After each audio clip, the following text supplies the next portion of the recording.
I'm glad to have you here. Follow my story until the end and comment the city you're watching from, because what I'm about to tell you changed everything I thought I knew about family. My son called 3 days before Christmas. His voice had that smooth, practiced quality he used with vendors he was about to fire. "Mom, about Christmas this year," Thomas said. "It's really more of a professional networking event. High-stakes clients. You'd probably be more comfortable at home." I stood in my kitchen in Edina, Minnesota, phone pressed to my ear. The calendar on the wall showed December 22nd. 3 days until their perfect party. 3 days until I'd spend Christmas alone for the second year in a row. "I see," I said. "That's all. Just 2 words. Because at 59 I'd learned that arguing only made it worse." "I knew you'd understand." Relief flooded his voice. "We'll do something in January. Just us. Family dinner." He hung up before I could respond. No, I love you. No Merry Christmas. Just a dial tone and the hollow echo of his excuse. I looked around my kitchen. 23 drawings covered my refrigerator held up with magnets shaped like Minnesota landmarks. Crayon portraits from my granddaughter Abigail.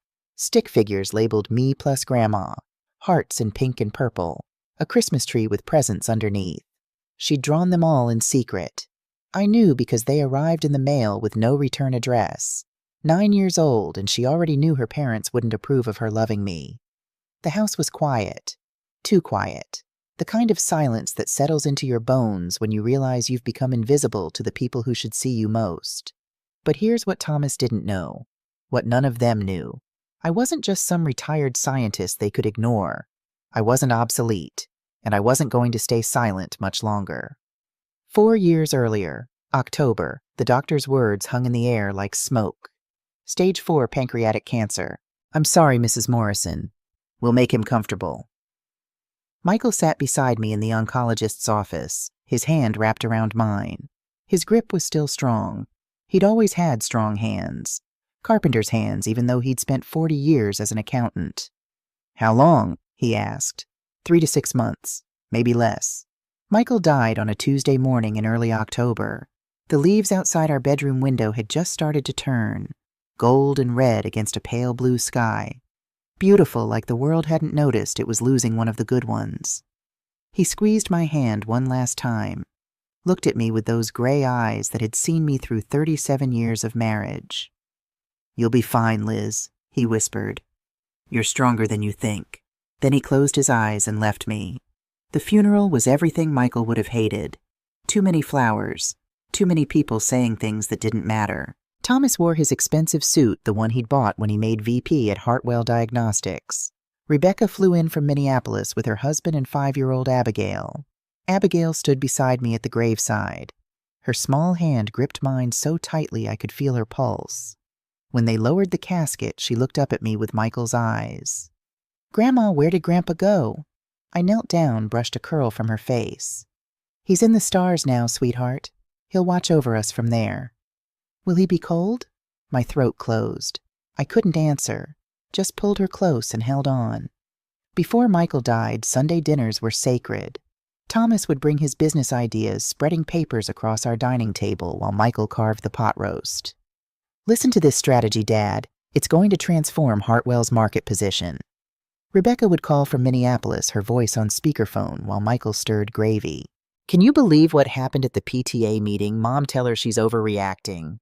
Abigail would sprawl on the kitchen floor with crayons drawing elaborate scenes of dinosaurs and princesses. "Grandpa, look, it's you and me fighting a T-Rex."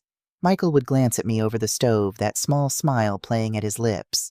The one that said this. This is what matters. I'd be in my home office working on algorithms for Hartwell.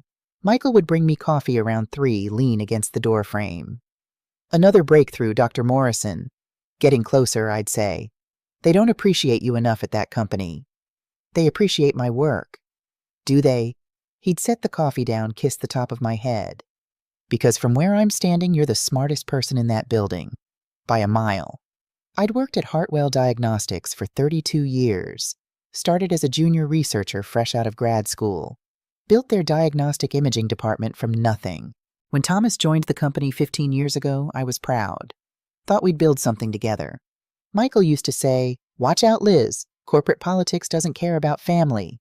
I should have listened. The first 6 months after Michael died, the kids called often. Grief pulls people together even briefly. Thomas would check in on Sundays. "How are you doing, Mom? Need anything?" Rebecca visited twice that first month. Brought casseroles I wouldn't eat.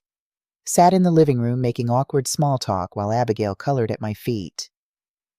But grief has a shelf life. At least theirs did. By month 7, Thomas's calls got shorter. "Hey, Mom, just checking in. I'm slammed at work. We'll talk soon." By month 9, Rebecca's visits stopped. "Really busy, Dad. Rain check." The rain check never came. The changes at work were subtle at first. I'd be explaining a diagnostic protocol in a meeting, and Thomas would interrupt. "That's good background, Mom, but let me bring this to the modern context." Like I was teaching history instead of cutting-edge AI research. Or he'd send emails about strategy without copying me. When I asked, he'd say, "Just operational stuff. Didn't want to clutter your inbox." Clutter. My inbox. At the company I'd helped build. The real shift happened at a board meeting in December 1 year after Michael died. I was presenting my research on neural network applications in medical imaging. 30 slides. 15 years of work. The board members listened politely, asked intelligent questions. Then Thomas stood up. "Mom's expertise is valuable," he said, "but we need to think about scalability, fresh perspectives, younger talent that understands where the market's heading." Younger talent. He was 33. I was 58. Apparently that made me obsolete. The board nodded, took notes, started asking Thomas questions they should have been asking me. After the meeting, I cornered him in the hallway. "What was that?" "What was what?" He wouldn't meet my eyes. "You undermined me in front of the board." "I was just providing context, Mom." He checked his watch. "Look, I have another meeting. We'll talk later." We didn't talk later. We stopped talking about anything that mattered at all. The second year was worse. Thanksgiving came and I wasn't invited. I found out from Facebook. Rebecca posted photos of a huge dinner at Thomas's penthouse. The whole family gathered around a table that could seat 20. Thomas carving turkey. His wife Celeste laughing with Rebecca. Abigail in a fancy dress sitting between her parents. I called Thomas. "I didn't realize you were having Thanksgiving dinner," I said, keeping my voice level. Pause. "It was last minute, Mom. Just immediate family." "I'm immediate family." "You know what I mean. It was small, intimate." The photo showed 20 people. Minimum. "Maybe next year," he said. Rebecca's birthday was in March. I sent a card called to wish her happy birthday. Got voicemail. Saw the party photos on Instagram 3 days later. Thomas and his family were there. Rebecca's husband's parents were there. I wasn't. When I asked Rebecca about it, she texted back, "Sorry, Mom. Last minute thing. You know how it is." I didn't know how it was. I didn't understand how I'd become someone they forgot to invite. The worst part was Abigail. She'd turned 6 the month after Michael died. Now she was 7, then 8. Growing up in photos I saw on social media. Birthday parties I wasn't invited to. School plays I didn't know about until after they'd happened. I asked Thomas once, "Can I take Abigail for the afternoon? Maybe we could go to the park." "She's busy with activities, Mom. Soccer, piano tutoring. Her schedule's packed." "I'm her grandmother." "I know. We'll figure something out." We never did. But Abigail found a way. The first drawing arrived in my mailbox on a Tuesday in September. No return address. Just my name and address in careful, crooked handwriting. Inside was a crayon portrait. 2 stick figures holding hands. Labels Grandma and me. A son in the corner with a smiley face. I taped it to my refrigerator and cried for the first time since Michael's funeral. More drawings came. 1 every week or 2. Sometimes more. Abigail never wrote notes, but she didn't have to. The pictures said everything. Me and Grandma at the park. Me and Grandma baking cookies. Me and Grandma with hearts all around us. 8 years old, and she was already learning to love in secret. Already learning that caring about me was something she had to hide. By the second Christmas without Michael, I had 23 drawings covering my refrigerator. 23 reminders that I hadn't been completely erased. Not yet. That Christmas I hosted dinner. Just me cooking Michael's pot roast recipe in a too-quiet house. I burned the roast, forgot the cranberry sauce, served store-bought rolls that tasted like cardboard. But Thomas called around 7, put Abigail on FaceTime. "Merry Christmas, Grandma." Her face filled the screen gap-toothed smile new haircut. Merry Christmas, sweetheart. I miss you. I miss you too. I made you a bow. Thomas's hand reached into frame, took the phone. Okay, sweetie, time for bed. Say goodbye to Grandma. But I wanted to show her. Abigail, bed, now. The screen went black. I sat alone in my kitchen, staring at the burned roast, the empty chairs, the Christmas lights I'd strung up for no one. That's when I realized I wasn't just being forgotten. I was being erased. Slowly, methodically. One missed invitation at a time, and I had no idea how to stop it. The breakthrough came at 2 a.m. I'd been working on the algorithm for months. Years, really, if you counted all the foundational research. But that night, everything clicked into place. My home office was lit only by my computer screen and the desk lamp Michael had given me 20 years ago. Coffee had gone cold hours before. My back ached from sitting too long. But I couldn't stop. I was so close. The algorithm was designed to analyze medical imaging using artificial intelligence. Not just to read scans, but to predict diseases before symptoms appeared. To catch the things doctors missed. The things that killed people before anyone knew what to look for. Things like pancreatic cancer. The kind that took Michael before we even knew he was sick. I typed the final lines of code, ran the test, watched the results populate across my screen. It worked. Not just worked. It was exceptional. Better than I'd hoped. This algorithm could save thousands of lives. Maybe hundreds of thousands. I sat back in my chair. Michael's photo watched from the corner of my desk. Forever 47. Forever smiling. This is it, I whispered. This is what you believed I could do. For the first time in 2 years, I felt something other than grief. I felt purpose. I reached for my phone, called Thomas. It was late, but this couldn't wait. Mom, his voice was groggy. It's 2 a.m. I know, but I've had a breakthrough, a real one. Pause. His voice sharpened. Tell me more. It's an AI algorithm for analyzing diagnostic imaging. It can predict diseases before they're symptomatic. Thomas, this could revolutionize early detection. How far along is it? Complete? Tested? It works. Long pause. I could hear him breathing, could almost hear his mind working. This could save the company, he said finally. Hartwell's been struggling. Investors are nervous. But something like this. Mom, this could change everything. I should have heard the hunger in his voice. Should have recognized that tone. But I was tired, excited, and still desperate for my son to see me as valuable. I want to validate it first, I said. Run it past some colleagues, make sure I'm not missing anything. Of course. But Mom, when you're ready, this could be huge for Hartwell. For all of us. I know. I'm proud of you. Those 4 words. I hadn't heard them in so long. They hit like warm water after years of cold. Thank you, I whispered. After we hung up, I sat in the dark staring at my screen. Something nagged at the back of my mind. Something Michael used to say. Document everything, Liz. The world isn't always fair to women in tech. He'd seen things during our marriage. Colleagues taking credit for my work. Men dismissing my ideas in meetings, then presenting them as their own later. He'd seen me passed over for promotions given to less qualified men. Protect yourself, he'd say, even from people you trust. I looked at Michael's photo. Especially from people you trust, I asked. His smile didn't answer, but something in my gut twisted. I opened a new document, started typing everything. Every line of code, every test result, every piece of research that led to this moment. Just in case.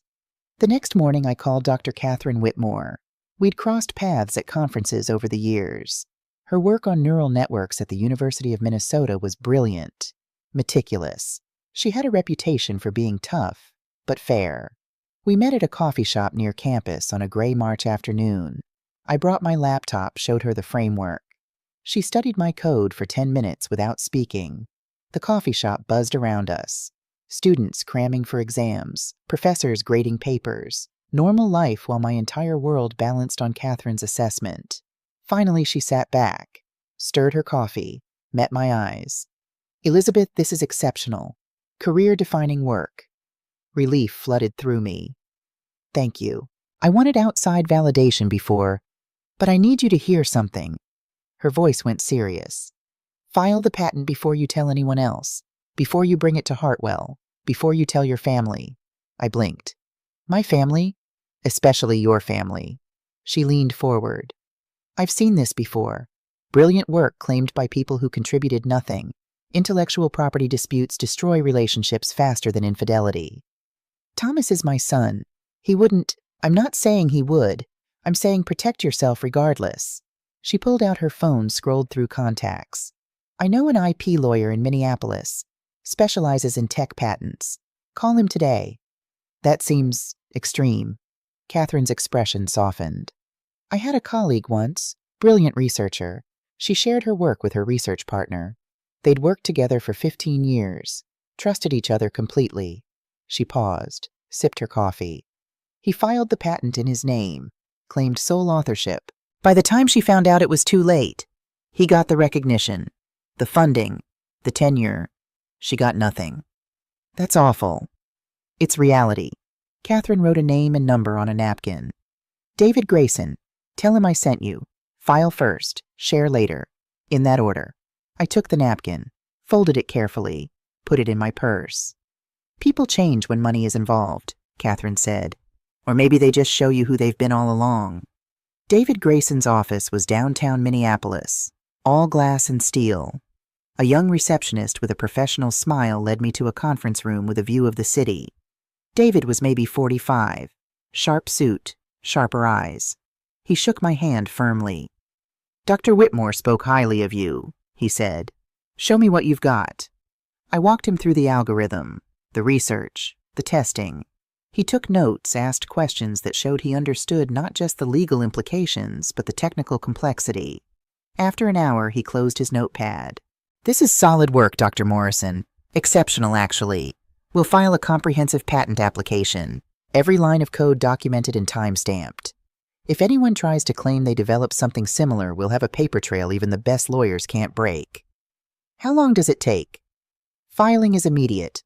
Full approval can take a year or more. But what matters is the filing date. That establishes priority. I nodded slowly. I feel strange doing this without telling my son. He works at Hartwell. This technology would benefit the company. And it will, after you own it legally. David leaned back. Dr. Morrison, I've seen too many inventors lose their work because they trusted the wrong people. File now, share later. You can still work with Hartwell. You'll just do it from a position of protection. Protect yourself, Michael had said, even from people you trust. Okay, I said. Let's file. We spent the next 3 hours documenting everything, every algorithm, every test, every line of code. David's assistant took photos of my notebooks, copied my files to secure servers. We'll file tomorrow, David said as I was leaving. You'll have the paperwork by end of week. I drove home in rush hour traffic, hands tight on the wheel. The sun was setting over Minneapolis, painting the sky orange and pink. Beautiful, like the world was celebrating my decision. But guilt sat heavy in my stomach. This was my son, Thomas. The boy who used to bring me his science projects, who'd been so proud when I started at Hartwell. Was I really worried he'd steal my work? My phone buzzed. Text from Thomas. Hey, Mom, been thinking about your algorithm. Would love to hear more. Dinner this week. I stared at the message. He hadn't asked me to dinner in 6 months. Hadn't asked to hear about my work in over a year. Now suddenly he was interested. I texted back. Sure. Thursday perfect. 7 p.m. That Italian place you like. I put my phone down, watched the road, tried to ignore the voice in my head that sounded like Michael. Protect yourself, Liz. Document everything. The patent was filed. Every line of code, every algorithm, every breakthrough, time-stamped and legally mine. I didn't tell Thomas, didn't mention it at dinner on Thursday when he asked about the algorithm. I just explained the framework, the general concepts, how neural networks could be trained on imaging data. Not the specifics, not the code, not the pieces that made it revolutionary. This is incredible, Mom, Thomas said, leaning forward over his fettuccine. This could save Hartwell. Really save it. I'd like to validate it more first. Make sure it's ready. Of course. But when you are ready, he smiled. The same smile he'd had as a kid when he wanted something. We could do this together, mother and son, build something amazing. I wanted to believe him. God, I wanted to believe him, but something in his eyes didn't match his smile. something hungry, something that made my gut twist. "We'll see," I said. That night I sat in my office staring at the patent certificate David had sent over. Official, legal, binding. March 15th, 2022. The day I protected my life's work from my own son. I should have felt relieved. Instead, I felt like I'd just acknowledged that the family Michael and I built had already fallen apart. And the worst part, I had no idea how bad it was about to get. The weeks after filing the patent felt strange, like I was living two lives. In one life, I was Dr. Elizabeth Morrison, pioneer AI researcher woman with a patent that could change medicine forever. Protected. Legally secure. In the other life, I was just Mom, the woman Thomas called when he needed something.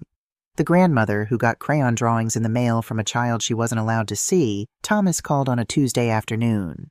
I was in my garden trying to resurrect the flower beds Michael used to maintain. Everything had grown wild since he died. Weeds choking out the roses. Grass overtaking the stone paths. "Mom, I need a favor." I stood up, brushed dirt from my knees. "What kind of favor?" "Hartwell's in a tough spot. We need innovation to get investors excited again. Your diagnostic work. Could you consult on strategy? Help us pitch the vision." Something in his voice. Eagerness. The kind that made successful salespeople and dangerous gamblers. "Consult how? Just come to some meetings. Explain the potential of AI in diagnostics. You wouldn't have to share the actual algorithm. Just the concepts, the framework." I looked at Michael's roses struggling under the weight of weeds. "When this week Thursday, I'll send you the details." After he hung up, I stood in the garden for a long time. The April sun was warm on my face. Birds sang in the oak tree Michael had planted when Thomas was born. This could be good, I thought. This could be us rebuilding. Or it could be something else entirely. I called David Grayson. "I'm considering consulting for Hartwell," I said. "Will that affect my patent? As long as you don't disclose the proprietary code or algorithm, you're fine. Keep it conceptual." And Dr. Morrison, "Yes. Document everything, every meeting, every conversation, every email." "You think that's necessary?" "I think it's smart." Hartwell Diagnostics headquarters sat on the outskirts of Rochester, Minnesota, glass and steel trying to look innovative. I'd helped design the research wing. My name was on a plaque by the entrance, Dr. Elizabeth Morrison, founding researcher, Imaging Division. Thomas met me in the lobby. Professional handshake, the kind he gave vendors. "Thanks for coming, Mom. This means a lot." He led me to a conference room. 5 people sat around the table. I recognized 2 from the board. The others were younger, sharper. Consultants, probably. The kind brought in to fix dying companies. "Everyone, this is Dr. Elizabeth Morrison," Thomas said. "She's been with Hartwell since the beginning. 32 years of diagnostic imaging research. And she's my mother, which makes this even more special." The others smiled politely. One woman, maybe 30, looked at me with barely concealed pity, like I was someone's grandmother playing scientist. "Dr. Morrison has been working on AI applications for medical imaging," Thomas continued. "Revolutionary stuff. I asked her to share some insights on where the field is heading." He gestured to the screen. My turn. I spent 40 minutes outlining the potential.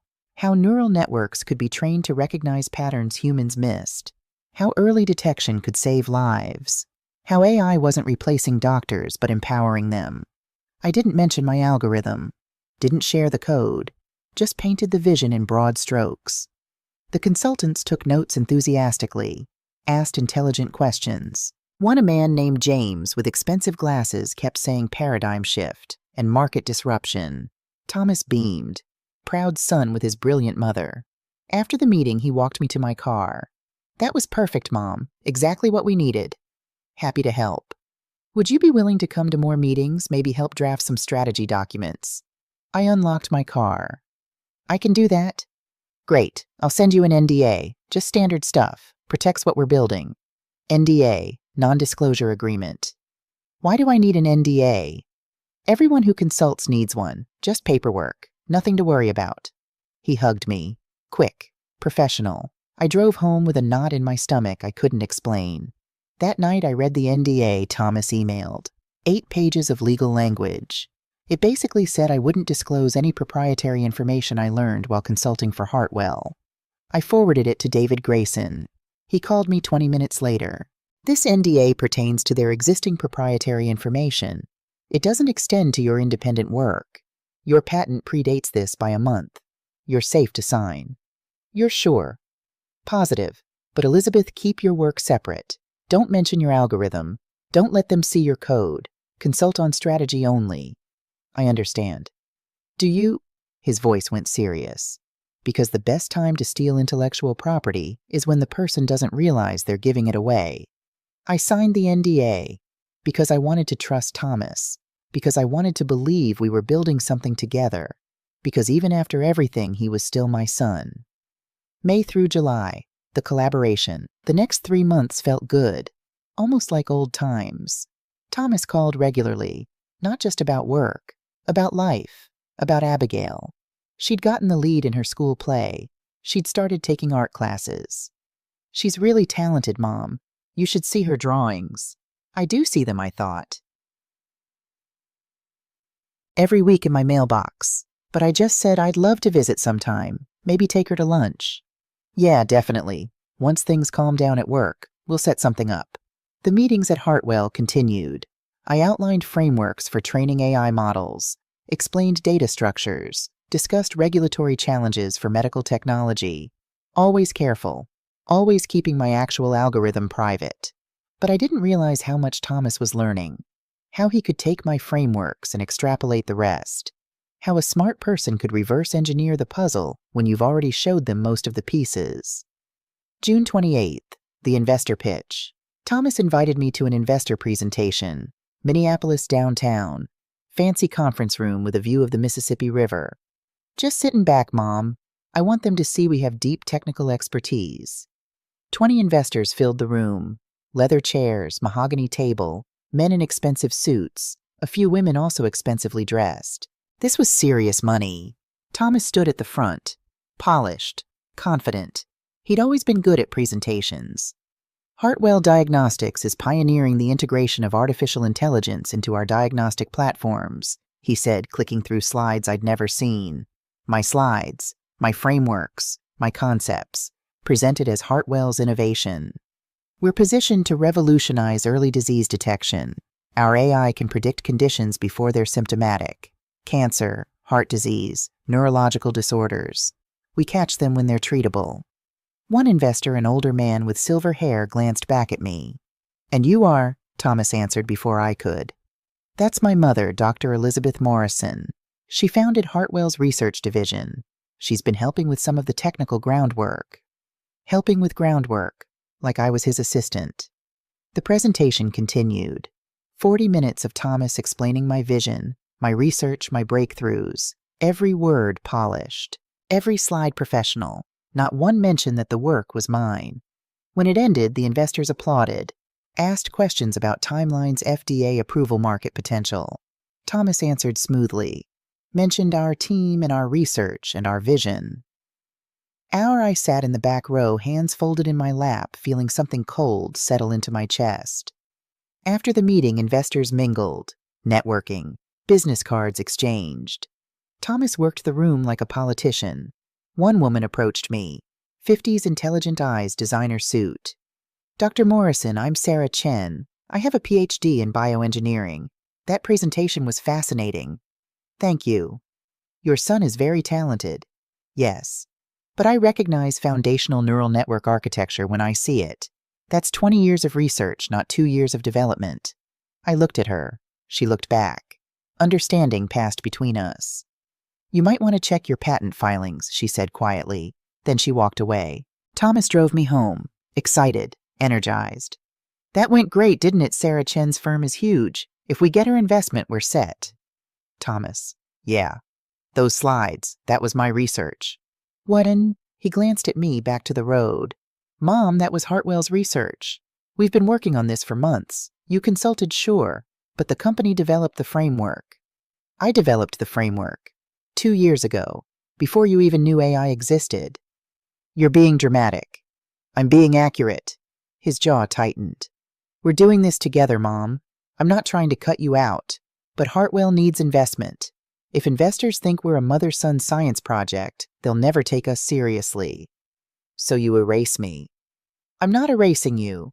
I'm positioning the company for success. He pulled into my driveway, put the car in park. Look, I know you feel overlooked, but you have to trust me. This is for all of us. The company succeeds, we all succeed. Unless the company succeeds with my work and I get nothing. He stared at me. Is that what you think I'm doing, stealing from you? I don't know what you're doing, Thomas. I'm trying to save the company Dad helped you build. I'm trying to make something you can be proud of. His voice rose. But if you don't trust me, if you think I'm some kind of con artist, then maybe you shouldn't consult for us anymore.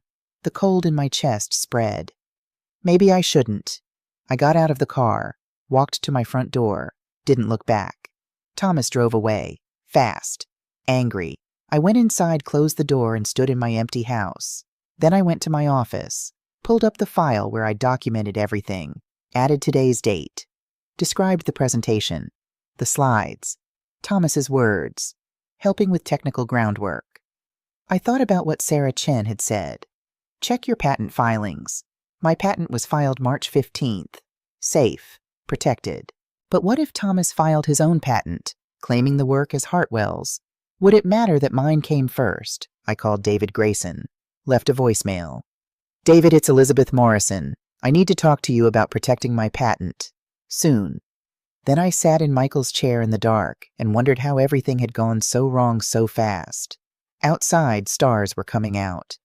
Michael was up there somewhere, watching, knowing he'd been right to tell me to protect myself. But protection felt cold, felt like giving up on the family we'd built together.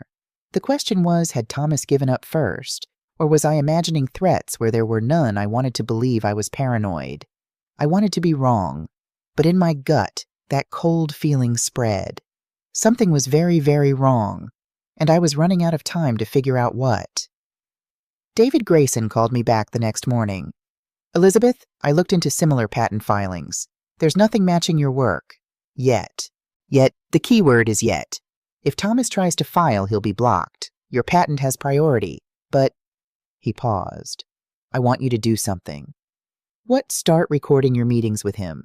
Minnesota is a one-party consent state. You don't need his permission to record conversations you're part of. That feels wrong. So does someone stealing your life's work. His voice was firm. Documentation isn't paranoia, Elizabeth.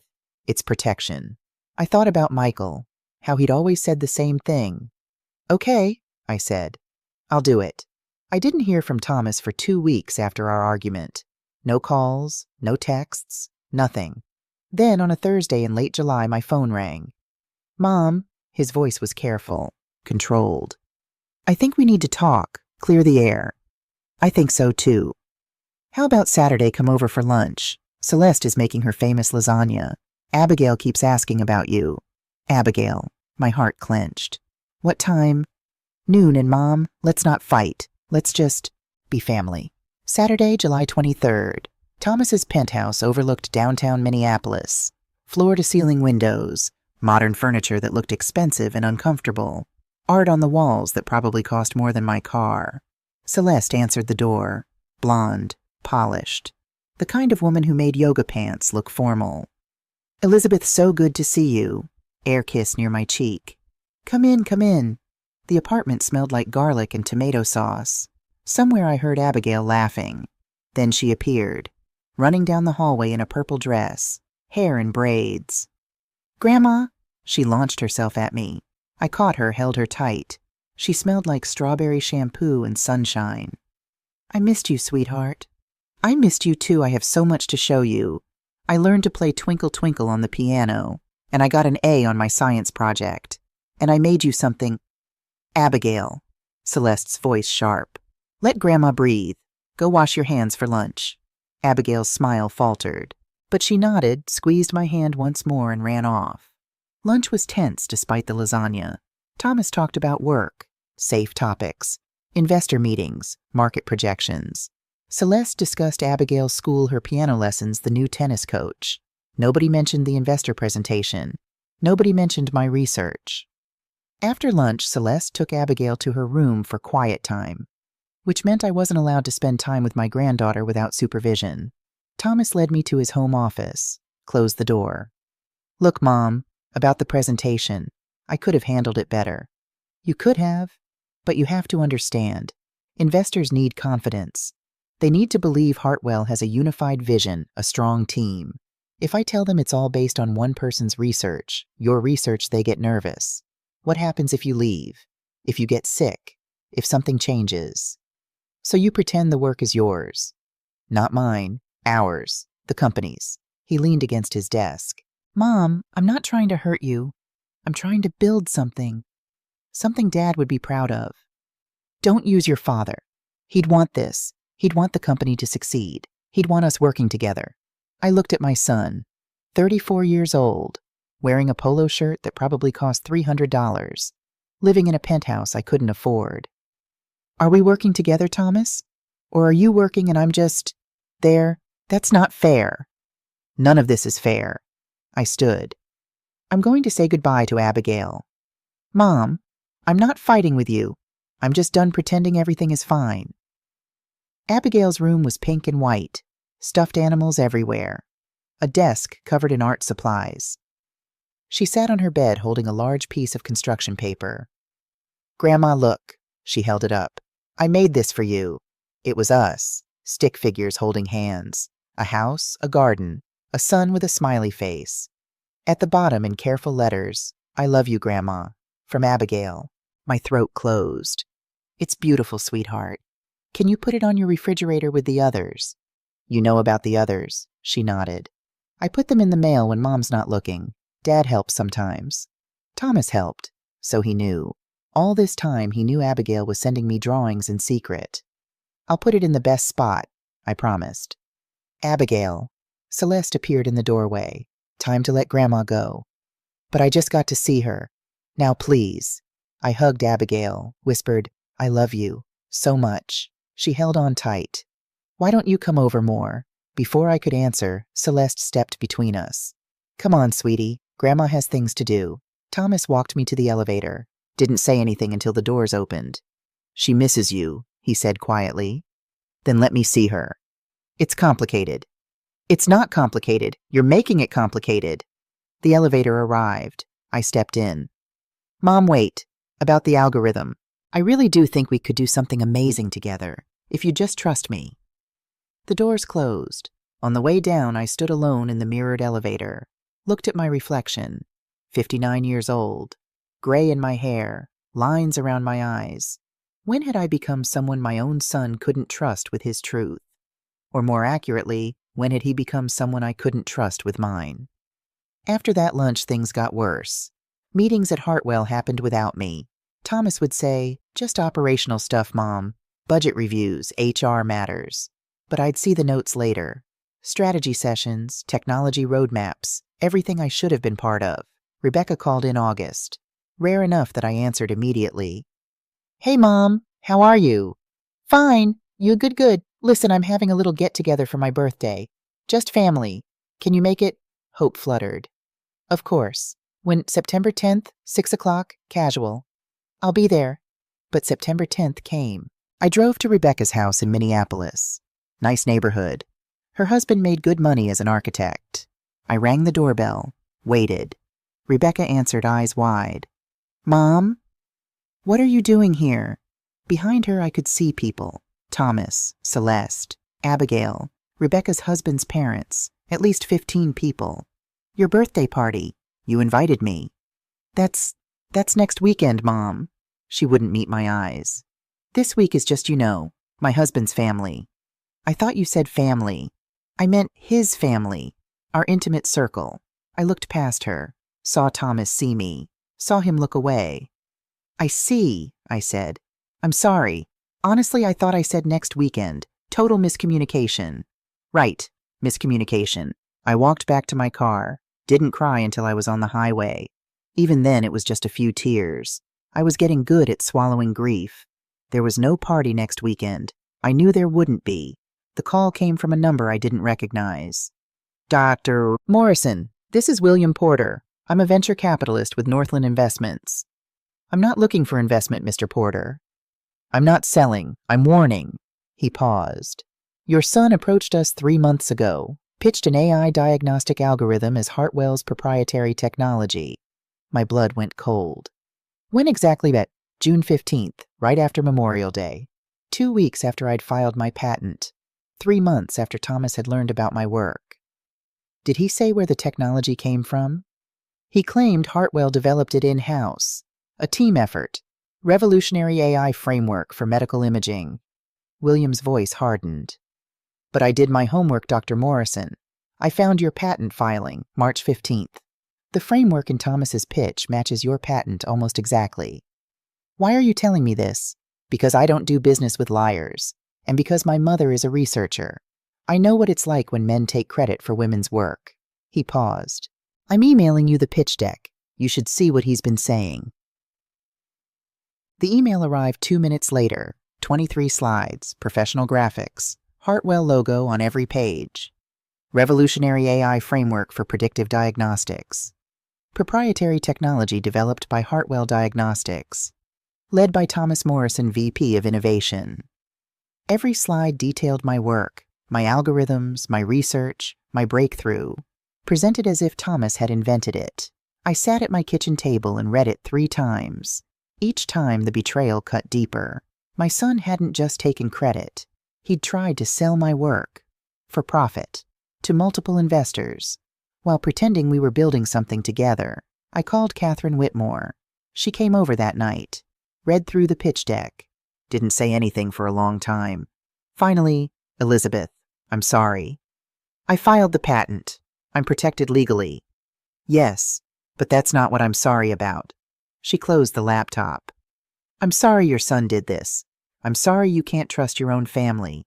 I'm sorry that speaking up means destroying relationships. What should I do? What do you want to do? I thought about Abigail's drawings on my refrigerator, about Thomas's lies, about Michael's voice. Protect yourself, Liz. I want justice, I said, but I don't want to hurt innocent people. Sometimes justice hurts everyone, including the person seeking it. Catherine squeezed my hand. But silence protects abusers, even when they're your children. I met with 2 of my former colleagues, Colin Reed and Lauren Hayes. Both had left Hartwell years ago, frustrated by corporate politics. We met at a coffee shop in Stillwater, small town far from Minneapolis, less chance of running into anyone from Hartwell. I want to start a new company, I told them. Neural diagnostics, built on my patent, clean slate, no politics. Colin leaned forward.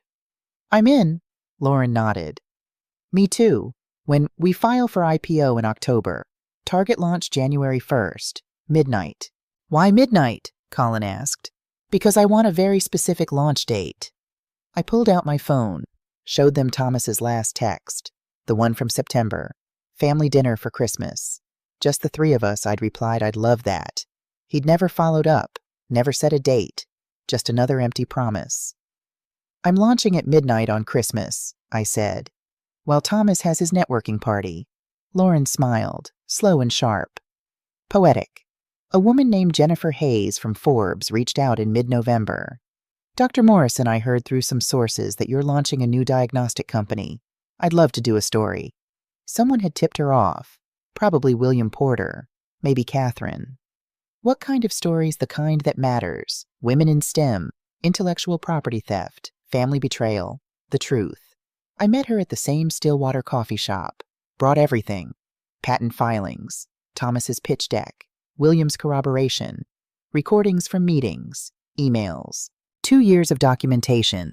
Jennifer took notes for 3 hours, finally looked up. This is massive. National coverage massive. I need you to embargo it. Until when? Midnight, Christmas Day. She studied me. You're sure? Once this goes public, there's no taking it back. My son already took everything. I'm just taking back the truth. What about Hartwell employees? This story breaks the company tanks. People lose jobs. I know. The guilt sat heavy. But if I stay silent, Thomas keeps doing this. To me, to others. Silence enables abuse. Jennifer closed her notebook. I'll embargo until Christmas. But Elizabeth, this will change your life. It already changed. I'm just deciding how. The text came December 3rd. From Rebecca. Christmas is immediate family only this year. Hope you understand. I stared at my phone, read it 5 times. Typed back I am immediate family. 3 dots appeared. Disappeared. Appeared again. You know what I mean. Maybe next year. Maybe next year. Like I was someone they'd get around to eventually. After the important people. I looked at the calendar. 22 days until Christmas. Last year I'd hosted. Burned the ham. Forgot the cranberry sauce. Served store-bought rolls. But Abigail had loved it. Made me a construction paper star covered in glitter. This year I wasn't invited. I walked to my refrigerator. Looked at Abigail's 23 drawings. 23 reminders that I hadn't been completely erased. Not yet, but they were trying. December 20th. 10 days before Jennifer's article would publish. 10 days until Neural Diagnostics IPO would go live. 10 days until I destroyed my relationship with my children permanently. I almost stopped. Almost called Jennifer and said don't publish. But then Thomas posted on social media. A photo. Him, Rebecca Celeste, and Abigail at some fancy holiday party. Everyone in formal wear. Champagne glasses, string lights. Caption, grateful to celebrate with the people who make it all possible. Abigail wore a red velvet dress. She looked older, taller. I hadn't seen her in person since July. 5 months. Almost half a year. I studied the photo. Zoomed in on Abigail's face. She wasn't smiling. Not really. Her eyes looked sad. Or maybe I was just seeing what I wanted to see. Thomas called. I almost didn't answer, but I did. Hey, Mom, quick thing. What is it? Christmas Eve is a client event this year. Big investors. We need everyone polished and professional. You'd probably be more comfortable at home, I know. You already made that clear.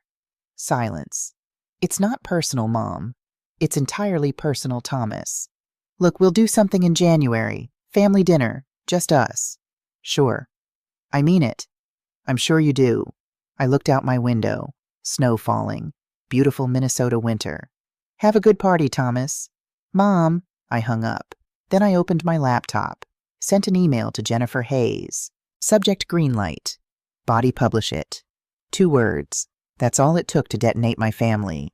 I hovered over send for 5 minutes. Thought about Abigail. About Michael. About 32 years at Hartwell. About being erased one dinner invitation at a time. Thought about Thomas selling my work to investors. About the lies. About the betrayal. I clicked send. The house was quiet. Too quiet. I cooked dinner for 1. Simple pasta, salad, glass of wine. Michael's photo sat on the mantel, forever smiling, forever 47.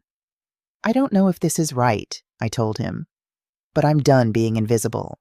The clock showed 7:15 p.m. Thomas's party had started. Somewhere in downtown Minneapolis they were celebrating, networking, building futures I wasn't part of. My phone rang at 9. Unknown number. I answered. Hello? Grandma? Whispered, scared. It's me. Abigail. I miss you, her voice cracked. I wanted to call, to say Merry Christmas. I miss you too, sweetheart. So much. I made you a big drawing, the biggest one. It's you and me at the park with the ducks. Mom said I couldn't send it, but I'm going to anyway. I'm going to hide it in my backpack and mail it when she's not looking. I can't wait to see it. Background noise, music, voices, someone calling her name. I have to go, she whispered fast. Mom's looking for me. I love you, Grandma. I love you, baby. The line went dead. I sat holding the phone, tears running down my face. 9 years old, and she was already learning that loving me was something to hide. 11:45 p.m. I sat at my kitchen table, laptop open, Forbes article queued. Neural Diagnostics IPO ready to go live at 12:01. 15 minutes until my life changed forever. I thought about calling it off. 1 email to Jennifer. 1 click to stop everything.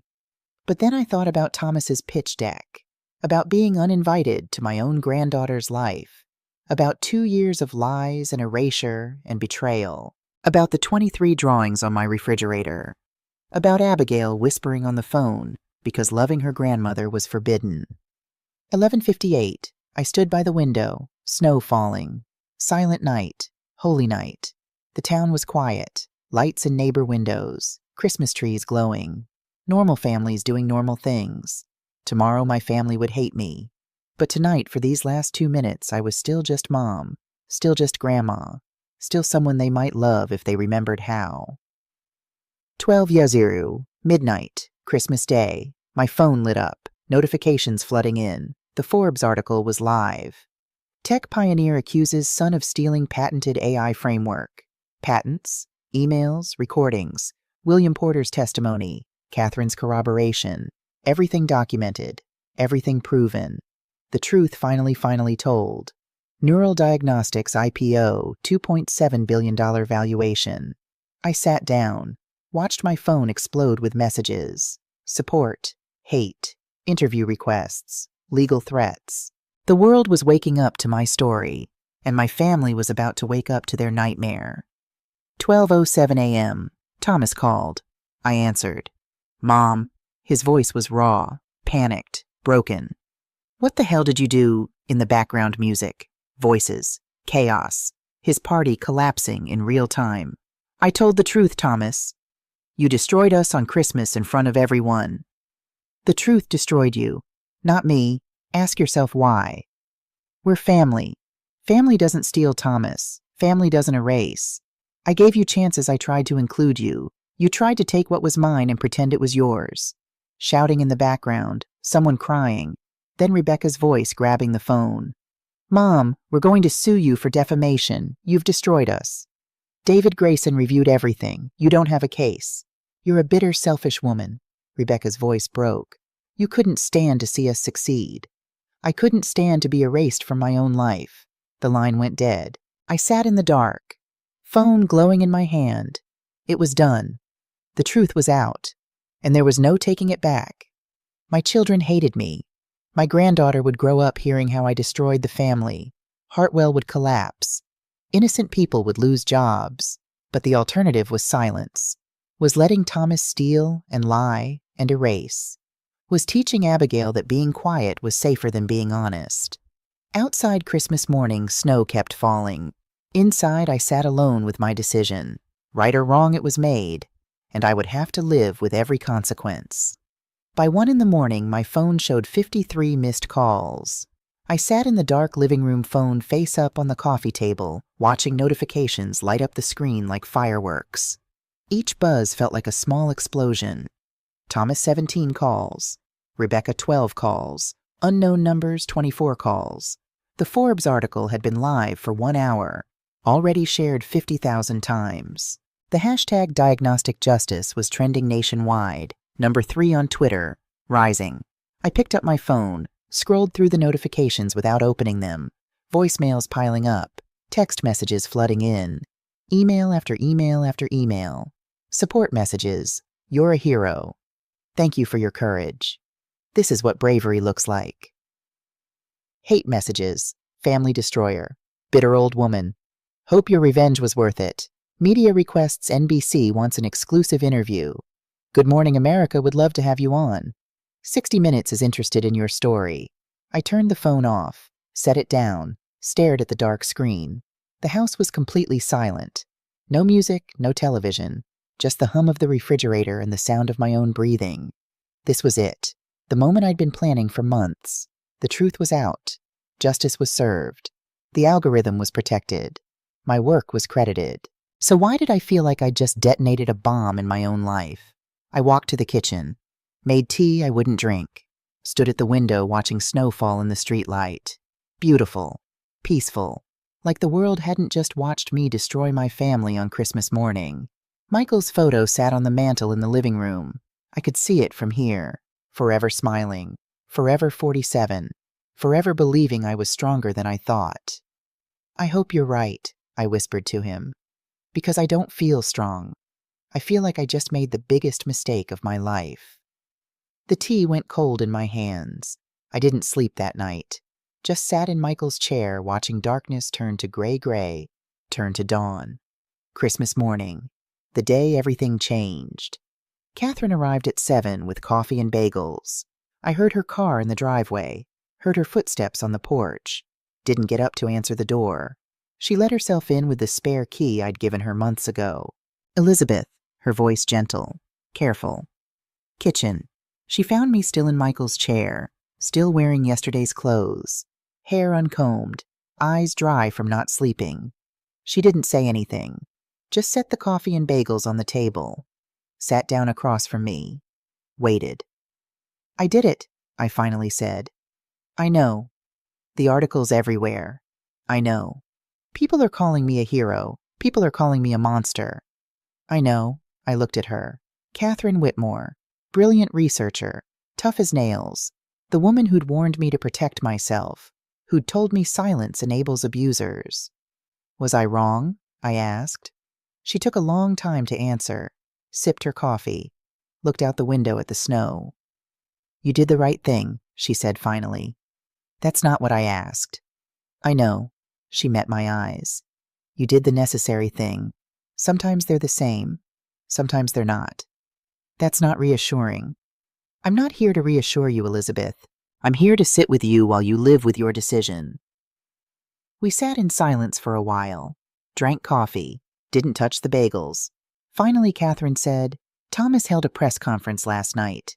Did you see it? No? You should watch it." "Why?" "Because he's falling apart, and you need to see what your truth did to him." She pulled out her phone, opened YouTube, found the video. Thomas appeared on screen.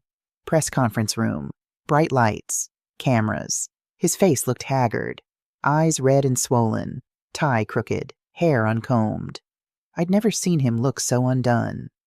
A reporter's voice. "Mr. Morrison, Dr. Morrison filed her patent in March 2022. You approached investors in June 2023. Can you explain the discrepancy?" Thomas's mouth opened, closed, opened again. The research was collaborative, family development, shared intellectual property between mother and son. Did you have Dr. Morrison's permission to pitch her patented technology? We were working together on. That's not what I asked Mr. Morrison. Did you have explicit permission? Thomas froze, looked at someone off camera, then back at the reporters. He stopped, started again. "I believed we had an understanding, a legal understanding, a written agreement. It's more complicated than Mr. Morrison, did you knowingly misrepresent your mother's patented work as Hartwell Diagnostics' proprietary technology? Yes or no?" The silence stretched. 5 seconds, 10 seconds, 15. Then Thomas stood up. No further questions. He walked off stage. The camera followed him, caught him pushing through a side door. Someone Celeste probably reaching for him. The video ended. I sat staring at Catherine's phone. "That clip has 5 million views," Catherine said quietly. "And it's been less than 12 hours. He looked destroyed, yes." "Good," I said, then immediately felt sick. "I don't mean good. I don't know what I mean." Catherine took her phone back. "You can feel 2 things at once, Elizabeth. Relief that the truth is out, and grief that telling it hurt people you love. 240 people work at Hartwell. Good people. People with families. I know. When this hits the market Monday morning, when investors pull out, when the stock crashes..." I couldn't finish the sentence. "That's not your fault. Isn't it? I pulled the trigger. Thomas loaded the gun. He aimed it. He just didn't expect it to fire back at him." Catherine leaned forward. "Elizabeth, listen to me. You didn't destroy Hartwell. Thomas did when he stole your work. You just documented it. If the company can't survive truth, then it deserves to fail. Tell that to the lab technicians losing their jobs. Tell that to the receptionist with 3 kids. Tell that to everyone who had nothing to do with Thomas's lies." Catherine didn't have an answer for that, because there wasn't one. From Jake Morrison at Hartwell Diagnostics. Subject, please read. I almost didn't open it. Another journalist probably. Another interview request. But something about the subject line. Simple, desperate. I clicked. "Dr. Morrison. You don't know me. My name is Jake Morrison, no relation to your family. I'm a researcher in Hartwell's imaging division. I've worked here for 6 years. I'm 28 years old. My wife Sarah is 7 months pregnant with our second child. Our daughter Emma just turned 3. I'm not writing to blame you. I know what your son did was wrong. I know you had every right to protect your work. I understand why you went public. But I need you to know something. This morning I came into work at 6 a.m., found an email from HR. Half our lab is being laid off, effective immediately. Budget cuts, investor confidence collapsed. The company is hemorrhaging money. I still have my job. For now. But I'm terrified. We have a mortgage, $2,400 a month. Medical bills from Sarah's last pregnancy, $8,000 we're still paying off. Emma starts preschool next fall, $600 a month. The new baby will need daycare, another $200 a month. Sarah can't work right now. Doctor's orders. High-risk pregnancy. She's on bed rest. If I lose this job, we lose everything. I know this isn't your fault. I know you didn't ask for any of this. I know Thomas Morrison brought this on himself.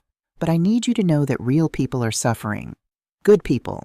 People who just came to work every day, did their jobs, trusted that the company would be there. My colleague Amy, she's a single mom with 2 kids. Gone. Tyler, his dad has cancer. He was helping pay for treatment. Gone. Maria, she just bought a house 6 months ago.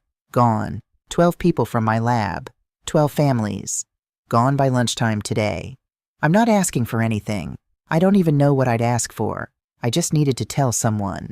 Needed someone to know that the collateral damage from this truth is real. We're not numbers. We're not statistics. We're people. I hope your algorithm saves lives. I really do. I hope all of this meant something. But right now it just feels like everything is falling apart. Jake Morrison, Senior Researcher, Imaging Division, Hartwell Diagnostics. I read the email 7 times. Each time the words cut deeper. Real people are suffering. We're not numbers. Everything is falling apart. I stood up, paced the kitchen, sat back down, read it again. Catherine had left an hour ago. The house was empty. Just me and Jake Morrison's words. 28 years old. Pregnant wife on bed rest. 3-year-old daughter. Medical bills. Mortgage. The weight of a family dependent on a job that was hanging by a thread because I'd told the truth. I'd known this would happen. Had prepared for it. Told myself that protecting my work mattered more than protecting Thomas's lies. But knowing intellectually and feeling the crushing weight of it were completely different things. Jake Morrison wasn't abstract. He wasn't theoretical. He was real. And his suffering was real. And it was happening because of choices I'd made. My hands shook as I typed my response. Jake, thank you for your honesty. And for your courage in writing to me. You're right. This isn't your fault. And you're right that it's not entirely mine either. But I understand why it feels that way. I understand that distinguishing between who loaded the gun and who fired it doesn't help when you're the one caught in the crossfire. I can't undo what's happened. I can't bring back the jobs that were lost today. I can't erase the fear you're feeling right now, but I can try to help where I can. Neural Diagnostics is hiring. We're building an imaging research division, and we need experienced researchers. I'm attaching the contact information for Colin Reed. He's heading the division. Tell him I sent you. That doesn't guarantee anything, but it's a start. If that doesn't work out, I'll personally write you a recommendation letter. For anywhere, anytime.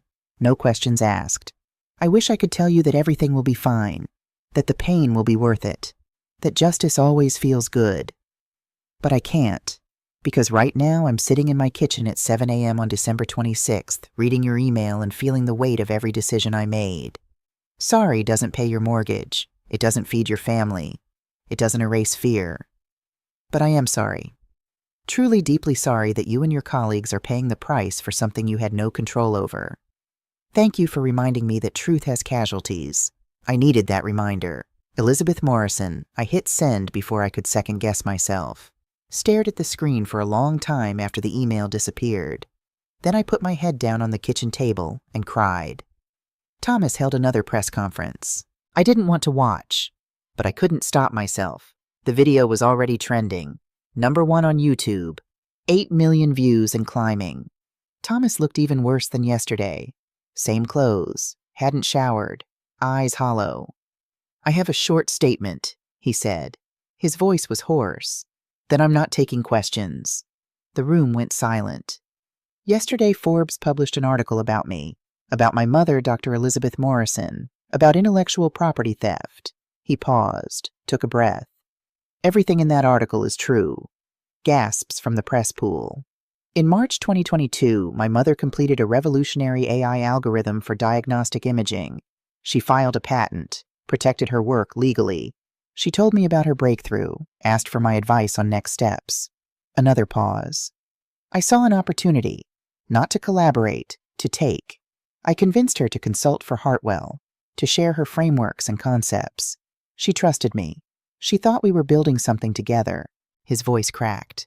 But I was building something for myself. I took her frameworks, reverse engineered her approach, created pitch decks presenting her work as Hartwell's proprietary technology. I approached investors, told them we had revolutionary AI capability, never mentioned that it was my mother's work, never mentioned that she owned the patent. Someone in the audience said, "Jesus." When she confronted me, I threatened legal action, told her that everything she worked on while consulting belonged to Hartwell, tried to intimidate her into giving me her algorithm. Thomas looked directly at the camera. "Mom, if you're watching this, I'm sorry. Those words are inadequate, meaningless, but they're all I have." He turned back to the reporters. "I am resigning from all positions at Hartwell Diagnostics, effective immediately, permanent. I will not fight this. I will not appeal. I will not try to salvage my career here." "Mr. Morrison," a reporter started. "No questions. But I will say this to every employee who lost their job because of my actions, I'm sorry. You deserved better leadership. To every investor who trusted me, I'm sorry. You deserved honesty. To my family, I'm sorry. You deserved integrity." He looked at the camera again. "And to everyone watching, this is what happens when you put ambition ahead of ethics, when you put career ahead of family, when you convince yourself that the ends justify the means. They don't. I destroyed my mother's trust, my company's reputation, my own career, and for what? To pretend I was smarter than I am, to steal credit for work I didn't do." His voice broke completely. "To everyone I hurt, I'm sorry. To my mother, especially, I understand if you never forgive me. I wouldn't forgive me either." He walked off stage. The video ended. I sat staring at my laptop screen for 20 minutes. Then I opened my email, typed a message to Thomas. Subject: I saw your press conference. Body: it's a start. Not I forgive you, not I'm proud of you, not even thank you. Just it's a start. I hovered over send for 5 minutes, then clicked. Cleveland Clinic's announcement came at 9 a.m.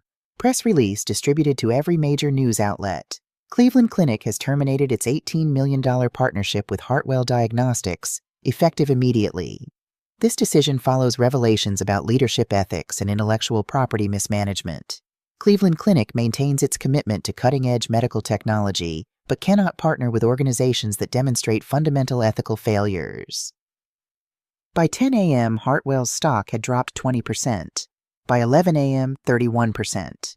By noon, trading was halted. More emails started arriving. Dozens. Then hundreds. Former colleagues. "Elizabeth the First always knew you were the brains behind Hartwell's innovation. Glad you're finally getting credit.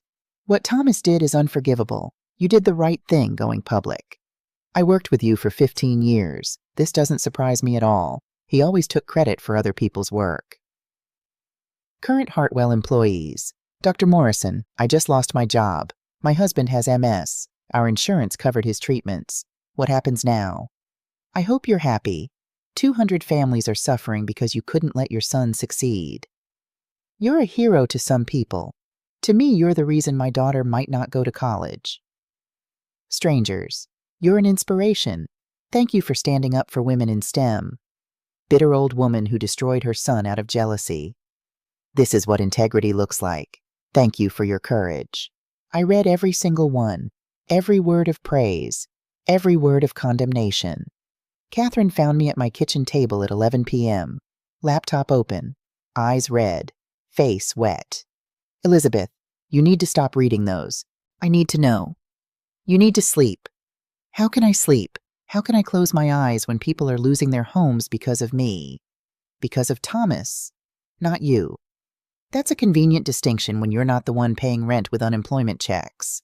Catherine closed my laptop, firmly. "Listen to me. The system was broken. Thomas was lying, stealing, misrepresenting. You didn't break Hartwell. You just stopped pretending it wasn't already broken. That's easy to say when you're not responsible. You're not responsible for Thomas's choices, but I'm responsible for mine, and my choice put 200 people out of work. Your choice protected intellectual property rights, protected women in STEM, protected the integrity of medical research. Yes, it had consequences, but that doesn't make it wrong. I looked at her. Are you sure? No, she admitted. I'm not sure, but I'm sure that staying silent was wrong. And sometimes when all your choices are hard, you pick the one you can live with. Can I live with this? I don't know, Elizabeth. Can you? The email came from William Porter at 8 a.m. Subject: you need to see this, attached 47 files. I opened them one by one. Pitch decks, email chains, meeting notes, all from Thomas, all from May through August, all showing him systematically shopping my algorithm to different venture capital firms. Northland Investments, Greystone Capital, Summit Ventures, Redwood Partners, Beacon VC, 5 firms, 5 pitches, 5 opportunities to sell my work. Each pitch deck was nearly identical. 23 slides, professional graphics, Hartwell logo on every page. Revolutionary AI framework for predictive diagnostics. Proprietary technology developed by Hartwell Diagnostics. Led by Thomas Morrison, VP of Innovation. Every single word was a lie. One email stood out. From Thomas to a VC named Richard Sterling at Summit Ventures. Rick, following up on our meeting last week. The AI diagnostic algorithm I presented is ready for commercialization. Full patent protection in place. We're positioned to dominate the early detection market within 3 years. Hartwell just needs the right investment partner to scale. Are you interested? Full patent protection. Technically true, because I had filed a patent, but presented as if it was Hartwell's patent, as if Thomas had filed it, as if the work was his.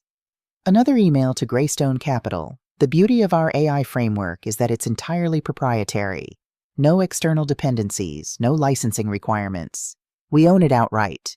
That's the competitive advantage. We own it outright. We, not my mother, developed it. Not Dr. Morrison holds the patent. We. I forwarded the entire folder to David Grayson with one line, "How much of this is prosecutable?" He called me 30 minutes later. All of it. Jake Morrison emailed me again at 6:15 a.m. Subject: update Dr. Morrison.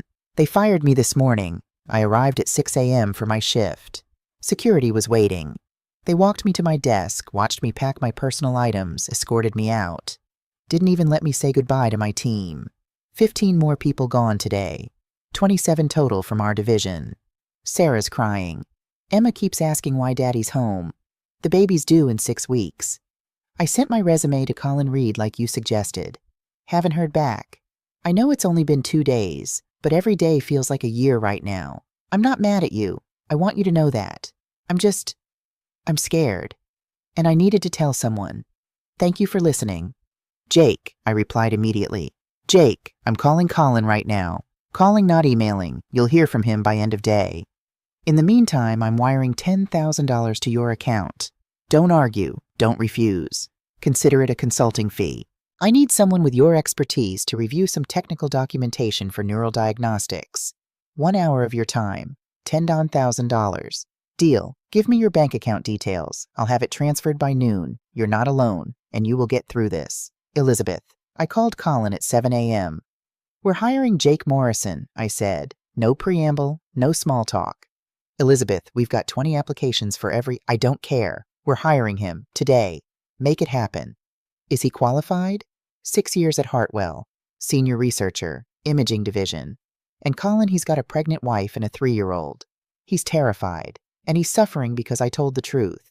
Silence. So yes, I continued. He's qualified, and we're hiring him. Full salary, full benefits. Starting January 2nd. Make it happen. Okay, Colin said quietly. I'll make it happen.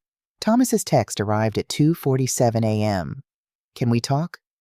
I was awake, had been awake for hours, staring at the ceiling in the dark. Please, Mom, just 5 minutes. I looked at my phone, the messages glowing in the darkness. I didn't respond. More messages came over the next day's December 31st. Dad, I know I messed up, but please, let me explain. January 1st, I'm losing everything. My job, my reputation. Rebecca won't talk to me. Please, Mom, don't shut me out. January 2nd. Fine, I get it. You've made your point. I deserved this. All of it. January 3rd. Celeste took Abigail to her mother's. Said she needs space to think. I think she's going to leave me. January 5th. I'm sorry. I don't know if that means anything, but I'm sorry. I read each one, didn't respond to any of them. My phone rang at 8 a.m. Thomas.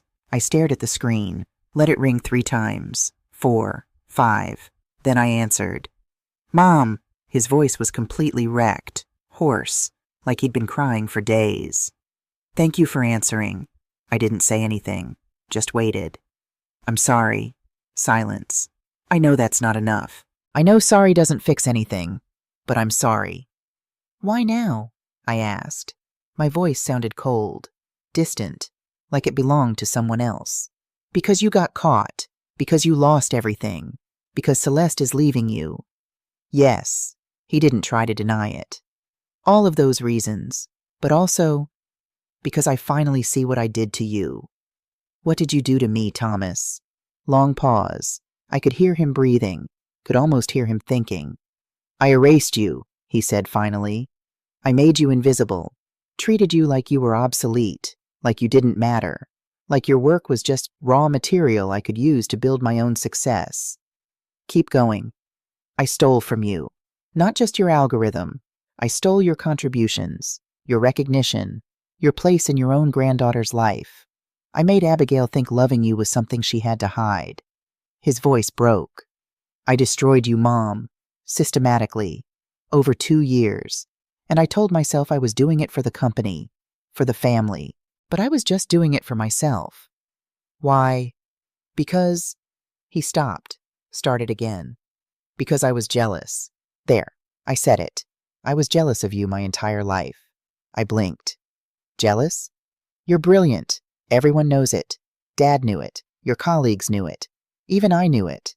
Dr. Elizabeth Morrison, genius researcher, pioneer in diagnostic imaging, the woman who built Hartwell from nothing. Thomas? No, let me finish, please. He took a shaky breath. I spent my whole life being Elizabeth Morrison's son. Not Thomas, not my own person, just your son. And when I finally got to Hartwell, when I finally had a chance to make my own name, I couldn't, because you were always there. Always smarter, always better, always the real talent. So you tried to become me. I tried to replace you. Thought if I could take your work, claim it as mine, then finally, I'd be more than just your son. I'd be somebody. Silence stretched between us. But all I did, Thomas continued, voice thick with tears, was prove that I'm not you, that I never will be, and that trying to steal your brilliance just made me a thief. I closed my eyes, pressed the phone to my ear. You didn't have to be me, Thomas. You just had to be you. I know that now. I know a lot of things now. Too late. All of it too late. What do you want from me? I don't know if I deserve anything from you, but can I try to fix this? Can I try to make it right? How? I already resigned, publicly confessed, but that's not enough. I want to testify. If anyone sues investors, the board, anyone, I want to tell the truth under oath. I want to make sure everyone knows exactly what I did. That'll destroy any chance you have of working in this industry again. I know. No company will touch you. I know. Your career is over. I know. His voice steadied slightly. But at least Abigail will know I tried to do the right thing. Eventually. When she's old enough to understand. At least she'll know I owned my mistakes. I looked out my kitchen window. Snow falling. Another Minnesota winter. Okay, I said. Okay, what? Tell the truth, everywhere, every time, under oath if necessary. We'll see what happens after that. Does this mean? It means it's a start, Thomas. Nothing more. I'm not ready to forgive you. I don't know if I ever will be, but I'm willing to see if there's a path forward. Thank you. He was crying openly now. Thank you, Mom. Don't thank me. Just do the work. Real work. On yourself. Figure out who you are when you're not trying to be me. I will. I promise. We hung up. I sat in my kitchen for a long time after, staring at my cold coffee, at the snow outside, at Abigail's drawings on the refrigerator. Michael's photo watched from the mantel. Is this what you wanted? I asked him silently. Is this justice? Or just more pain? He didn't answer, just smiled his forever smile. The post went live at noon. Every platform, every network, everywhere. I read it on my laptop, Catherine on speakerphone, Colin and Lauren on video chat. My name is Thomas Morrison. I'm writing this because I owe my mother, my family, the employees of Hartwell Diagnostics, and every person affected by my actions a full, honest accounting of what I did. In March 2022, my mother, Dr. Elizabeth Morrison, completed a revolutionary AI algorithm for medical diagnostic imaging. She spent 20 years developing the foundational research, 2 years specifically building this algorithm. She filed a patent on March 15, 2022, protecting her intellectual property. I knew about the patent. She told me, showed me the filing documents, asked my advice on commercialization strategies. Instead of helping her, I stole from her. Between April and August 2023, I convinced my mother to consult for Hartwell Diagnostics. She believed we were collaborating, building something together. Mother and son. Family legacy. I was lying. I took her frameworks, her concepts, her revolutionary approach to neural network training. I created pitch decks, approached 5 different venture capital firms, presented her work as Hartwell's proprietary technology, as my innovation. I never told investors that the algorithm belonged to my mother, that she owned the patent, that the work was hers. I committed intellectual property theft against my own mother, the woman who spent 32 years building Hartwell Diagnostics, the woman who raised me, who believed in me, who trusted me. When she confronted me in June, I threatened legal action, told her that everything she worked on while consulting belonged to Hartwell, tried to intimidate her into surrendering her patent. When she refused, I excluded her from family events, made her feel unwelcome, kept her away from her granddaughter, systematically erased her from our lives because she wouldn't let me steal her life's work. Every single action I took was calculated, deliberate, intentional. This wasn't a mistake. This wasn't a misunderstanding. This was theft, erasure, abuse, and I did it to my own mother. The consequences of my actions. My mother spent 2 years being excluded from her own family. 240 Hartwell employees lost their jobs when the truth came out. Investors lost millions when the company collapsed. My daughter learned that loving her grandmother was something to hide. I destroyed my mother's trust, possibly permanently. I am resigning from all positions at Hartwell Diagnostics. Permanent. No conditions, no negotiations. I am prepared to testify under oath about my actions in any legal proceedings. I am prepared to face whatever consequences legal, professional, personal result from my theft. To the Hartwell employees who lost jobs, I'm sorry.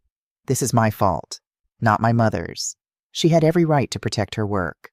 I'm the one who made that necessary. To the investors I lied to, I'm sorry. You trusted me. You deserved honesty. You got fraud. To my wife and daughter, I'm sorry. You deserved better. You deserved a husband and father with integrity. To my mother, I'm sorry. Those words are meaningless after what I did. But they're true. I destroyed something precious, something irreplaceable. Your trust, your place in our family, your joy in your granddaughter. I don't expect forgiveness. I don't deserve it. I just want you to know that I finally understand what I took from you, and I will spend the rest of my life trying to be the son you deserved to have. To everyone watching, this is what happens when ambition becomes more important than integrity, when success matters more than honesty, when you convince yourself that family means you're entitled to take whatever you want. Learn from my mistakes. Protect your work. Document everything. Don't trust anyone, even family with intellectual property you haven't legally protected. And if you're in STEM, especially if you're a woman, especially if you're older, your work matters. Your contributions matter. You matter. Don't let anyone make you invisible. My mother spent 2 years being erased. She finally said enough. She was right to do it, and I was wrong. About everything. Thomas Morrison, former VP of Innovation Hartwell Diagnostics. The post went viral immediately. 20 million views in 6 hours. Comments flooded in. This is the most honest public confession I've ever seen. Too little too late. He destroyed hundreds of lives. At least he's owning it. That takes courage. Courage would have been not stealing in the first place. I'm a 62-year-old female engineer. Thank you, Thomas, for finally seeing what you did. And thank you, Dr. Morrison, for refusing to be erased. I read the post 3 times, then opened my email. To Thomas, morrisonpersonal@gmail.com. Subject: I saw your statement, Thomas. It's a start. It's not forgiveness. It's not reconciliation. It's not everything is fine now. But it's a start. Do the work. Real work. On yourself. Figure out who you are. Be that person. Maybe someday we can rebuild. Maybe not. Time will tell. But this honesty is a start. Mom, I hit send before I could second guess myself. 30 seconds later, my phone buzzed. Thank you. That's more than I deserve. I'll do the work. I promise. Can I see Abigail? Bring her to visit you if you're willing. I stared at the message. Thought about Abigail. About her drawings. About 2 years of loving me in secret. Yes. Call me next week. We'll set a date. William Porter's call came at 9 a.m. Dr. Morrison, Cleveland Clinic, wants to talk. About what partnership? They terminated with Hartwell, but they still want the technology. Your technology. They've been watching neural diagnostics. They're impressed. Set up a meeting. 3 days later, I sat in a conference room with Dr. Robert Patterson, Cleveland Clinic's chief medical officer, and his team. Colin and Lauren flanked me. Dr. Patterson was maybe 60. Gray hair, kind eyes. The look of someone who'd spent 40 years actually caring about patients. Dr. Morrison, he said, shaking my hand. I've been following your work for years, even before this recent situation. Your algorithm is exactly what healthcare needs. Thank you. Early detection saves lives. We know that. But we're not good at it. Doctors are human. We miss things. We overlook signs. We wait until symptoms are obvious, and by then it's often too late. He pulled up a slide. Statistics. Survival rates for early detection versus late-stage diagnosis. Pancreatic cancer detected at stage 1, 90% 5-year survival. Detected at stage 4, 3%. My breath caught. Michael's cancer. Stage 4 at diagnosis. Dead 6 months later. Your algorithm detects patterns before symptoms appear, before standard diagnostic protocols would catch anything. It's revolutionary, and we want to be part of it. What kind of partnership? $75 million over 3 years. Clinical trials. FDA approval pipeline. Full implementation across our network. 18 hospitals, 220 clinics. Colin whistled softly. If the trials succeed, Dr. Patterson continued, we'll expand to our international partners. We're talking about millions of patients, millions of lives potentially saved. I looked at Michael's photo on my phone's lock screen, forever smiling. This is what you believed I could do, I thought. This is why all of it mattered. We're interested, I said. By end of January, Neural Diagnostics was valued at $3.8 billion. My controlling interest made me technically a billionaire. I didn't feel like a billionaire. I felt tired, and sad, and relieved, and guilty. I felt everything and nothing at once. But the technology would save lives. That was what mattered. Neural Diagnostics hired 50 researchers by March. Jake Morrison was the first. His thank you email arrived the day he started Dr. Morrison, first day at Neural Diagnostics. Colin gave me the tour. State-of-the-art lab. Incredible team. Real resources to do real work. Sarah had the baby last week. A girl. We named her Elizabeth. Thank you for giving me a second chance. Thank you for caring about more than just your own story. I'll work every day to prove you made the right choice. Jake Morrison, Senior Researcher, Neural Diagnostics. I printed that email. Put it in a frame on my desk. In April, I gave the keynote at the Medical Innovation Conference in Chicago. 2,000 people filled the ballroom. Ageism in Tech: Why Experience Matters. I talked about 32 years at Hartwell, about being dismissed because I was older, female, obsolete, about fighting back, about the cost of truth, about justice that hurts everyone, including the person seeking it. When I finished, they stood, 2,000 people, applauding, some crying.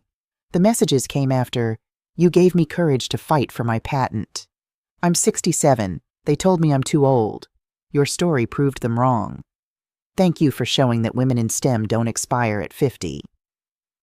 Thomas and I met for coffee in April. Stillwater Diner, neutral ground. We talked for 2 hours. It wasn't warm, it wasn't easy, but it was honest. I've started therapy, he said, twice a week, working through everything.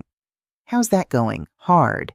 I'm realizing how much of my identity was built on being successful, being important, being more than Elizabeth Morrison's son. He stirred his coffee. My therapist asked me who I am without the job, without the title, without the success. What did you say? I didn't have an answer. I'm still trying to figure it out. We sat in silence for a while. I got a job, he said finally. Startup in Boston, software company, entry-level product manager. 28-year-olds are my bosses. I'm starting over completely. How does that feel? Humiliating, necessary, probably both. He looked up. But it's honest work. Nobody knows who I am. Nobody cares about my last name. I'm just Thomas. Guy who writes product specs and sits in too many meetings. That might be good for you. Yeah, maybe. Pause. Abigail asks about you constantly. My heart clenched. What do you tell her? That Grandma is amazing, that I made terrible mistakes, that we're trying to fix things, but it takes time. He met my eyes. Can she see you soon? She misses you so much, Mom. I miss her too. Next weekend I could bring her to Adina, just for the afternoon. Yes, I said immediately. Yes, bring her, please. Christmas Eve looked different this year. Not empty, not lonely, just different. My house was full of people. Catherine, Colin, Lauren, David Grayson, Jennifer Hayes from Forbes, William Porter, Jake Morrison and his family, Sarah Emma and baby Elizabeth, Jack Kowalski, Michael's oldest friend and his wife. 12 people, laughing, cooking, telling stories. At 11:45, we gathered in the living room, raised glasses. To second chances, Colin said. To truth, Lauren added. To rebuilding, David offered. Jack looked at me. To finding your people. I looked around the room. These people had stood by me, believed me, supported me when my own children couldn't. To family, I said, the one we're born into and the one we choose. We clinked glasses, drank, smiled. At midnight, fireworks exploded in the distance, the new year arriving, new beginnings. My phone buzzed. 12:14 a.m., email notification. From Abigail Morrison 2016 at gmail.com. Subject, can I call you? My hands shook. I opened it. Hi, Grandma. Dad set up this email for me. He said I can write to you whenever I want now. Can I call you like video call? Mom said it's okay. Dad said it's okay. I really want to talk to you. I miss you so much. I made you 20 new drawings. I saved them all. I want to show you. Can I call you right now? Please, I love you, Grandma. Love, Abigail. I looked up. Everyone was watching. It's Abigail, I whispered. She wants to video call. Catherine smiled. Then call her back, Elizabeth. I stepped into Michael's old office, hands trembling, opened the video app, found Abigail's name, pressed call.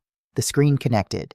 And there she was, 10 years old now, taller, hair longer, wearing pajamas with stars on them, Michael's eyes looking back at me. Hi, Grandma. I couldn't speak, just looked at her, memorized every detail of her face. Hi, sweetheart. Merry Christmas. She was smiling, that gap-toothed smile I remembered. I'm so happy I get to talk to you. I'm happy too, baby. So happy. Dad said I can call you whenever I want now, and I can come visit. And you can come to my house. And we don't have to hide anymore. We don't have to hide anymore, I repeated, tears streaming down my face. I made you so many drawings. Look, she held up a folder. This one is us at the park. This one is us baking cookies. This one is us at the zoo. This one is Abigail, sweetie, slow down, I heard Celeste say in the background. Grandma can't see them all at once. But I want to show her everything. I want to see everything, I said. Tell me about each one. She talked for 30 minutes, about school, about piano, about her new baby cousin Rebecca had a son in September, about learning to ice skate, about everything I'd missed. I listened, smiled, cried quietly. Finally, she yawned. I should go to bed, she said reluctantly. But Grandma, yes, sweetheart. Can I come visit you tomorrow? For Christmas, Dad said maybe if you want. I looked at the calendar. Christmas Day. Yes, tomorrow. Please come tomorrow. Yay, I'm going to bring all my drawings and we can bake cookies and you can meet my hamster. His name is Snowball and I can show you my piano songs. Abigail, breathe. I laughed. Yes to all of it. Come whenever you want. I love you, Grandma. I love you so much, Abigail, more than you'll ever know. I know, Grandma. I always knew. The call ended. I sat in Michael's chair for a long time, tears drying on my face, but smiling. Catherine appeared in the doorway. You okay? She's coming tomorrow. That's wonderful. I looked at Michael's photo on the desk, forever smiling, forever believing I was stronger than I thought. I did it, I whispered to him. I protected my work. I told the truth. I lost everything and found it again. Different, changed, but found. His smile didn't answer, but I didn't need it to. I knew. Abigail at 10. He stood on my porch, holding his daughter's hand, looking older, thinner, but steadier somehow. Thank you for this, Mom. I nodded. Still couldn't quite smile at him. The wounds were healing, but they weren't healed. Abigail launched herself at me. I caught her, held her tight, breathed in strawberry shampoo and childhood. I brought everything. She held up a backpack. My drawings, my piano music pictures of Snowball. Show me all of it, I said. Thomas and Celeste left. We'll pick her up at 3. That's fine. We spent 5 hours together, baking cookies, looking at her drawings, listening to her play piano on her tablet, talking about everything. At lunch, she asked, Grandma, why couldn't I see you for so long? I thought about lying, making it simple, but she deserved truth. Because your dad and I had a fight, a big one, about something he did that hurt me, and it took a long time for us to figure out how to talk to each other again. Did you stop loving each other?